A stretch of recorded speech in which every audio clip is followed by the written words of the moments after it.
এটা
বিজেপির দুর্বলতা,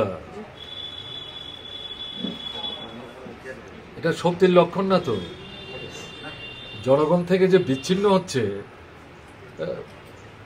তার থেকে ভীত সন্ত্রস্ত হয়ে বাছাই করে করে গণতান্ত্রিক আন্দোলনের যারা সংগঠক নেতৃত্ব এলাকা ভিত্তিক তাদের উপর আক্রমণ সংঘটিত করছে ভয় দেখাবার জন্য। সারা দেশের অবস্থা কি? এ তো হাঁটতে হাঁটতে কোনো মতো সরকারটা রক্ষা করলো। কেমন?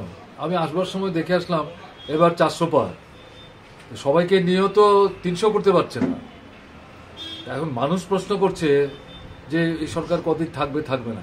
আমরা যদি এই প্রশ্ন তুলছি না, আমরা বলছি লড়াই আরো তীব্র করতে হবে। কেমন? দেশের মানুষ এই অন্যায়, বেভিচার, অত্যাচার এগুলি মেনে নেয় না। আমাদের ত্রিপুরা রাজ্যে মানুষকে ভয় দেখিয়ে গৃহবন্দী করে, ভোট লুট করে, ভোটকে প্রহসনে পরিণত করে জয় দেখাচ্ছে।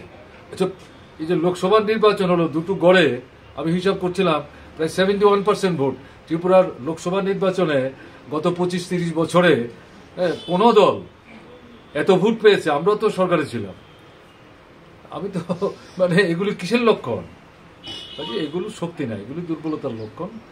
মানুষ তো এগুলি দেখছে এবং মনে করার কোনো কারণ নেই যে এইভাবে করেই চলবে, এটা মনে করার কোনো কারণ নেই।